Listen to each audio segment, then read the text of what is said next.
Hello everyone, আমি Tania, tarot এবং astro specialist. তো 2025 সাল অনেকের জন্য ভীষণ খারাপ গেছে, ঠিক আছে। তো 2026 সালে যাদের 2025-এ যাদের কাজ চলে গেছে তাদের 2026 সাল, তারা 2026 সালকে ভীষণ ভয় পাচ্ছে। তো তাদের কেমন যাবে চলো সেটা জেনে নিই। কর্মক্ষেত্রে তোমাদের ঠিক কী আছে, কী কী প্রবলেম তোমাদের ফেস করতে হবে, আর নাকি গুড নিউজ আছে। আচ্ছা, তোমাদের কিন্তু এই দুটো কার্ড বেরিয়েছে, ঠিক আছে। আমি দেখিয়ে দিলাম কার্ড দুটো। আচ্ছা, তোমরা কিন্তু কোনো জায়গাতে পজ হয়ে আছো।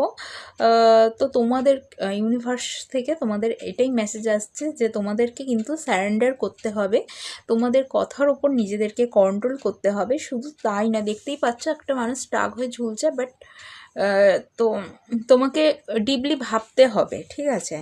অ্যান্ড তারপরে তোমার কিন্তু ফাইন্যান্সিয়াল লস